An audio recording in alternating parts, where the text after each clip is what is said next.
Right where I left them, right where I was gonna pick them up right before I left. It's the first editions, the first drafts, just sitting right there. Still can't believe I forgot them. If you saw me at Card Party, you probably saw me walking around with like a satchel looking thing. I'd pull it out, and I had all the ones I had to redo in a Quest chip bag because that's what kind of professional I am. Hey, got to meet you at Card Party. If you got one, I really do appreciate it. Sorry I couldn't be the first. I'll figure out something to do with those. Maybe it'll be given out. I'll figure something out. We'll see. But made it back home finally. Everybody checking on me, everybody doing all that stuff. I really do appreciate it. No, I did not leave Trixie. She is still around. She wasn't here a little bit ago. She is no longer in here. That was my cat that was actually sitting there. She likes to hang out when I do videos. Sometimes she's on the floor and you guys just don't even know. But maybe she'll pop in for a little more stuff. Finally back. Finally back. It was such a good time at Card Party. I always have this habit of like just like putting a little bit extra money aside because my luck for like road trips and stuff like that never fails. Just something. I had my car checked. I looked everything over myself,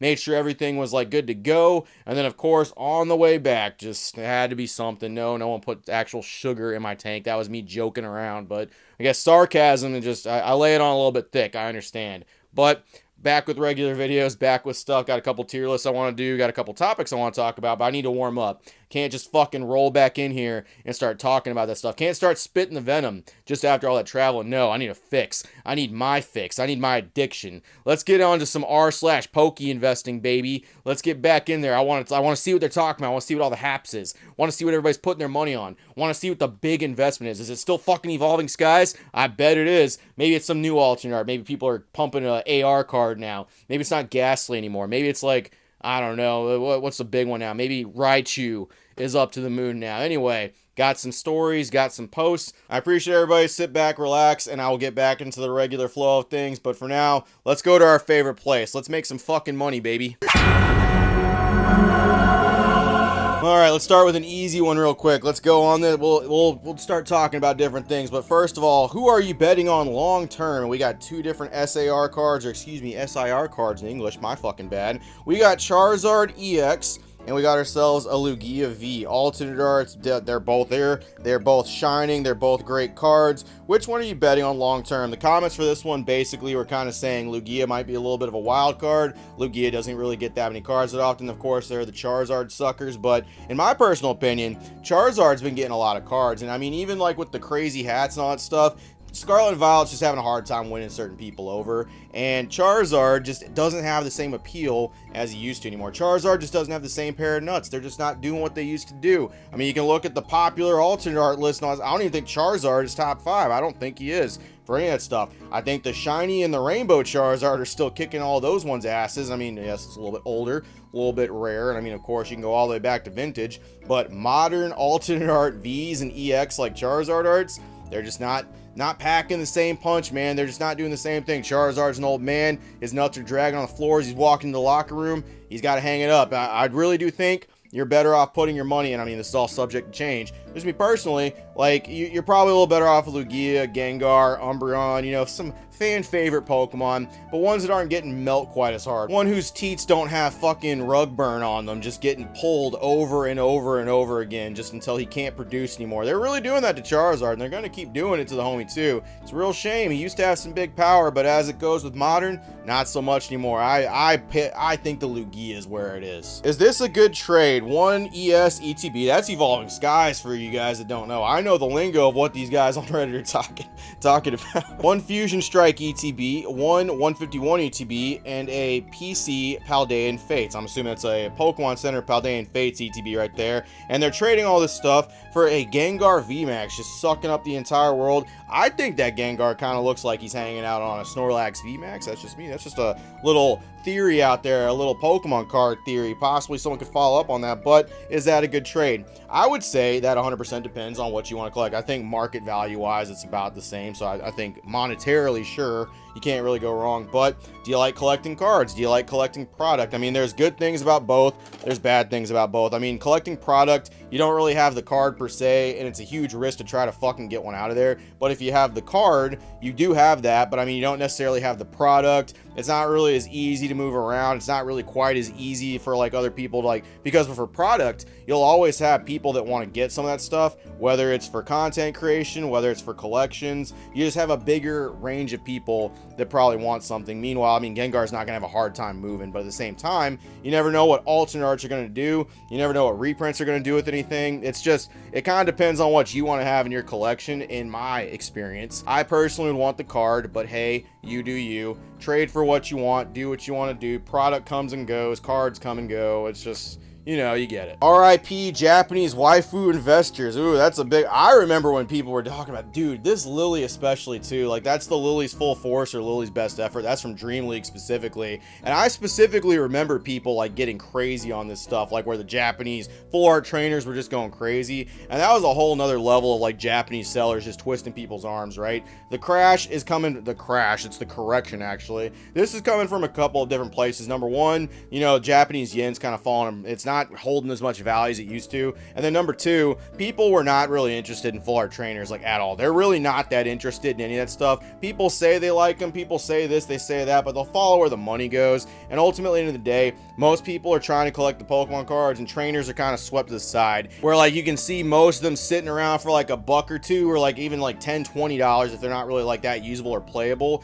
Even if they do have like a waifu on there, which I'm not going to call Lily or Marnie any of them waifus. I mean, that's a little weird, but like, I mean, you want to talk about Professor Sada, or you want to talk about like Cynthia or something, like even those cards in English that have like very popular characters on them, they don't hold the same fucking value. It's you can't really confuse and manipulate. People were kind of putting money in the Japanese market where they shouldn't have. I tried to warn people, tried to warn motherfuckers that this wasn't the way. Like I said, I don't have some of the best full art trainers in Japanese because I'm just fucking big ballin'. I have them because they used to be dirt cheap. They used to not be worth anything because people didn't care. Yes, they were kind of pricey for the sets, but I mean, we're talking like $60, $50 for these cards, not $600, you know, $1,200, $1,500 for cards that came out in standard sets, man. I mean, like, I kind of get Tag Team All-Stars for Sightseer and Erica because those never came out anywhere else, but like at the same time, I think people are overpaying for those too. That's just me. So RIP Japanese waifu investors. Yeah, tried to warn you. People tried to tell you, but no, people sunk their money into stupid things just because people told them it was the thing to do. People who weren't interested in Japanese cards beforehand telling them that was the way. Modern and vintage, which do you prefer? So we got three different cards we're looking at here. We got the Mew. This is the AR from V-Star Universe. We got, once again, Lugia V. That's a very popular card. People are really putting their money where their mouth is. And then we got a Celebi V. I don't really know where the vintage is. This is the only three ones that they uploaded with it, but I'm sure it's just the vintage in spirit. Let's see what they gotta say. I'm curious to hear how people feel about this topic. I collected the TCG briefly as a kid in the early 2000s, but really got into it from 2016 until now. I like vintage cards a lot, but it's because of full arts, illustration rares, alt arts. I really love modern cards. Taking market value out of the equation, I might pick up modern over vintage. We're at a point now where there are so many, that's a weird way to put that, illustration rares available, and they're a massive part of collecting the TCG for me. What are your opinions on this? Does the direction of the modern TCG appeal to you? So, like, how do people feel about modern and vintage? This is just going to be even further pushed as like certain chase cards or alternate arts like fluctuate in value. There's always going to be people that are diehard vintage, and when it comes to product, I think that's a fairly safe bet for people to put stuff on. When it comes to singles though, man, it's such a weird market that people can move those around with, because you got like raw, you got graded, and then you got different grade numerics of those too. But then on top of that, you got different companies that are like coming out too. You got the big three, and then you got a bunch of little ones on top of that. But I mean, like the big three, how they're standing and prices go, I mean, like you could probably be all right with PSA, but that's not to say that that's always going to be the way things are. You're playing a really weird game when it comes to like betting on singles, especially with like alternate arts and stuff like that could easily be like reprinted at some point, or it just people could lose interest in them. People just aren't like really pushing them the same way. It's one of those things where like it's the entire thing, it's a risk for everything. It's just one of those things where if you want to actually genuinely collect something, you probably should just go with what you like. If you like collecting actual product, that's cool. You like collecting vintage, that's cool. You like collecting Japanese, it's cool. You like collecting fucking alternate arts, go for it. Just, you're gonna be at times where people are either using stuff to either make money, to sell product, or like make content, dude. It's gonna be one of the three, and you're basically bebopping as a regular collector around which one of those three things people decide they want to do that month. It's a real thing. I don't care what people have to say. Just you gotta navigate all that stuff. I personally like modern a lot. I really do. There are some good vintage cards. I'm not going to really talk shit about them or anything, but I've always preferred the modern take, and I do feel like art for Pokemon cards and things like that have definitely improved as time has gone on. But that's up to you. Time to go buy a lottery ticket. Well, it looks like you already bought a lottery ticket. You got some 151 right there, your Zapdos EX boxes, Hot Diggity Daffodil, and it looks like a bunch of those tins, like those ones that have that code on it. The C22 ones, they got an Evolving Skies and a Brilliant Stars pack in them. Everyone on Instagram and fucking YouTube's been talking about them, and you got a lot of them too. So it looks like you already bought the lottery ticket. Obviously, you only want to pull a couple cards out of all that stuff. 151, you want the Charizard. I mean, whether it's Brilliant Stars, you want the Charizard or the Arceus, and then from Evolving Skies, you got 2 big cards. I mean, Leafeon's kind of been doing some crazy stuff too. You got 3 big ones. You got the Leafster, you got Rayquaza, and you got the Moon Kitty. It's one of the... You already bought some lottery tickets. You want to do gambling on top of gambling? You want to do lottery on top of this stuff?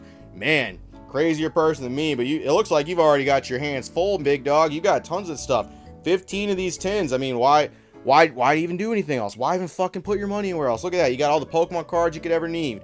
Best of luck on your pulls, but they don't call it Evolving Cries for nothing. How do you think this will do long term? Okay, well, we'll stop on this. It's people, it's the same type of stuff. I really didn't see a whole lot of people doing the sell or hold thing today. How do you think this will do long term? So this is Eevee. This is going to be from Twilight Masquerade. And this is going to be one of the cards that people obviously really want from the set. This is a big one. This is a big card that people really just like people haven't shut up about this. It's the same thing as the Magikarp all over again.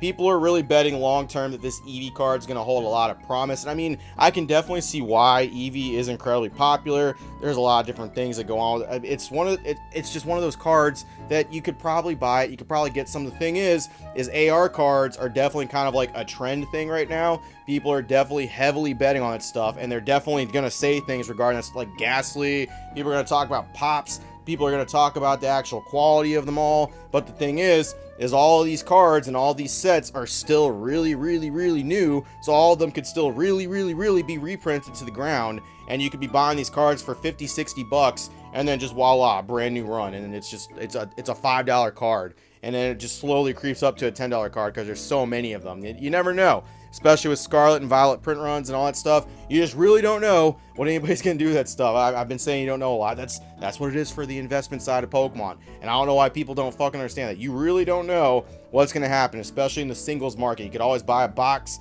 sit on it. There's a good chance over time it's gonna go up. You forget about it for 4 years, it'll probably be worth a little bit more at the very least. But singles, it's a weird game. Well, made it back. I'm going to be doing a little bit more of the content as we do and go forward. Appreciate everybody once again who's checking on stuff.